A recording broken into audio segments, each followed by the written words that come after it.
မိတ်ဆွေများအားလုံးပဲမင်္ဂလာပါ AI learning မြန်မာနဲ့ပြန်လည်ကြိုဆိုလိုက်ပါတယ်ခုချိန်မှာ DID နဲ့ Heygen တို့လိုဓာတ်ပုံကိုစကားပြောခိုင်းတဲ့ AI တွေက free credit တွေမပေးတော့တဲ့အတွက်ဝယ်သုံးဖို့စဉ်းစားနေကြရပြီပဲဖြစ်ပါတယ်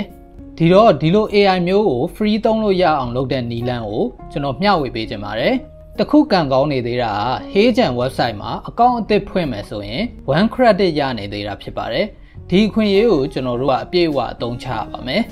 ဒါကြောင့်ကျွန်တော် heygen.com ကိုသွားပြီးတော့ try for free ကိုနှိပ်လိုက်ပါမယ်ပြီးရင်တော့ညာဘက်အပေါ်ထောင်းမှာရှိတဲ့ create video ကိုနှိပ်လိုက်ပါမယ်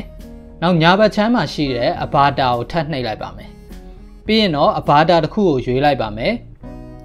ဒီမှာတော့ audio script တွေ text script တွေကိုမပြောင်းတော့ဘဲနဲ့သူပေးထားတဲ့ default အတိုင်းပဲထားလိုက်ပါမယ်ပြီးတော့ဒီနေရာက submit ကိုတစ်ချက်နှိပ်လိုက်ပါမယ်ဒါဆိုရင်သူကကျွန်တော်တို့ကိုအကောင့်ဖွင့်ခိုင်းပါပြီကျွန်တော် Google ကိုရွေးပြီးတော့အကောင့်ဖွင့်လိုက်ပါမယ်ဒါကတော့ဒီဗီဒီယိုအတွက် 0.5 credit ကုန်မဲ့အကြောင်းလာပြောတာဖြစ်ပါတယ် submit ကိုပဲထပ်နှိပ်ပေးလိုက်ပါမယ်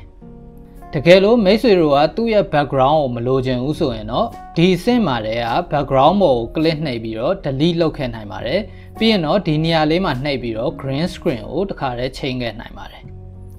ဒါဆိုရင်တော့ကျွန်တော်တို့ရဲ့ဗီဒီယိုလေးရလာပါပြီဒီ download sign လေးကိုနှိပ်ပြီးတော့ down ခဲ့လိုက်ပါမယ်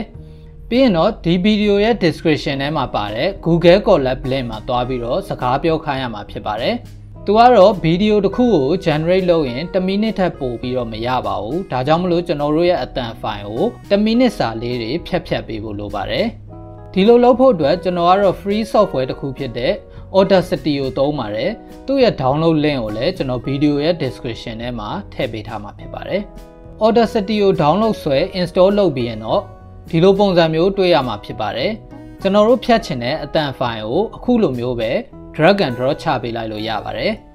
ပြီးရင်တော့1 minute စာ select မှတ်ပြီးတော့ right click နှိပ်မယ် split click ဆိုတာလေးကိုထပ်နှိပ်ပေးရပါမယ်ပြီးရင်တော့ file နဲ့ new ကိုနှိပ်လိုက်ပါမယ်ဒါဆိုရင် window တစ်ခုထပ်ပွင့်လာပါပြီစောစောက window ကိုပြန်သွားပြီးတော့ keyboard ကနေ control နဲ့ h ကိုတွဲနှိပ်လိုက်ပါမယ်ပြီးရင် window အသစ်ထဲကိုသွားပြီးတော့ control နဲ့ v ကိုနှိပ်လိုက်ပါမယ်ဒါဆိုရင်တော့1 minute စာအသံ file လေးတစ်ခုရလာပါပြီ file နဲ့က export အောက်က export as mp3 ကိုရွေးပြီးတော့ save လုပ်လိုက်ပါမယ်ဒါလေးကိုတော့ okay ပဲထပ်နှိပ်ပေးလိုက်ပါမယ်နောက်ကျန်တဲ့အပိုင်းတွေကိုလည်းဒီလိုနည်းနဲ့ပဲ1 minute စာလေးတွေဖြတ်ပြီးတော့ save ခဲ့နိုင်ပါတယ်ပြီးရင်တော့ Google Collab စီကိုပြန်သွားလိုက်ပါမယ်အောက်ဖက်မှာရှိတဲ့ step 1 အောက်က play button လေးကိုနှိပ်လိုက်ပါမယ်ဒီလိုပေါ်လာရင်တော့ run anyway ကိုထပ်နှိပ်ပေးလိုက်ပါမယ်သူ run နေတာကိုကျွန်တော်တို့ပြီးအောင်စောင့်ပေးဖို့လိုပါတယ်ဒီလိုမျိုးအမှန်ကျလေးပြလာပြီဆိုရင်တော့ step 2ကိုဆက်သွားရပါမယ်ကျွန်တော်တို့က YouTube ဗီဒီယိုကိုသုံးမှာမဟုတ်တဲ့အတွက်ကြောင့်မလို့အောက်ကိုဆက်ပြီးတော့ဆင်းသွားလိုက်ပါမယ်ဒီ your video file ခေါင်းစဉ်အောက်မှာရှိတဲ့ step 2ကို play button လေးနှိပ်ပြီးတော့ run လိုက်ပါမယ်ဒါဆိုရင်ဒီအောက်ဖက်မှာ choose file ဆိုတာလေးပေါ်လာမှာဖြစ်ပါတယ်အဲ့ဒါလေးကိုနှိပ်ပြီးတော့ကျွန်တော်တို့ down ခဲ့တဲ့ video file လေးကို upload လုပ်ပေးရမှာပါပြီးရင်တော့ step 3ကိုဆက်ပြီးတော့ run ပေးရပါမယ်ဒီမှာလဲပေါ်လာတဲ့ choose file ကိုနှိပ်ပြီးတော့ကျွန်တော်တို့1 minute စာခွဲထားခဲ့တဲ့ပထမဆုံးအသံ file လေးကို upload လုပ်ပေးလိုက်ပါမယ်ဒါဆိုရင်တော့အသံ file ရော video file ရောကိုပါ upload လုပ်ပြီးပြီဖြစ်ပါတယ်အဲ့ဒီနှစ်ခုကိုပေါင်းဖို့အတွက်အောက်ဆုံးက step 4ကိုဆက် run ပေးဖို့လိုပါတယ်ဒီ step 4အဆင့်ကတော့နည်းနည်းလေးကြာတဲ့အတွက်သီးခံပြီးစောင့်ပေးဖို့လိုပါတယ်10 မိနစ်လောက်ကြာတဲ့အခါမှာတော့ကျွန်တော်တို့ဗီဒီယို file လေးရလာပါပြီဒီနေရာကအဆက်30ကိုနှိပ်ပြီးတော့အလွယ်တကူပဲ download ဆွဲနိုင်မှာဖြစ်ပါတယ်ပြီးရင်တော့ကြံတဲ့အပိုင်းတွေကိုဆက် run ဖို့အတွက်အပေါ်ဘက်ကိုပြန်သွားရပါမယ်ဒီနေရာကဗီဒီယို file ကိုတော့မချိန်တော့ဘဲနဲ့ audio နေရာဖြစ်တဲ့ step 3မှာပဲဒီနေရာအမှားချက်လေးကိုနှိပ်ပြီးတော့ဖြတ်လိုက်ပါမယ်ပြီးရင်စောစောလိုပဲ run choose file နေရာမှာဒုတိယအသံ file ကိုထပ်ရွေးပေးရမှာဖြစ်ပါတယ်ပြီးရင်တော့ step 4ကိုပြန် run ပေးရမှာဖြစ်ပါတယ်ဒီလိုနည်းနဲ့ကြံတဲ့အပိုင်းတွေကိုလည်းဆက်ပြီးတော့ run သွားရမှာဖြစ်ပါတယ်ပြီးရင်တော့ကျွန်တော်စောစောက down ထားခဲ့တဲ့ video file လေးကိုမိတ်ဆွေတို့အတွက်ဖွင့်ပြပေးခြင်းပါတယ်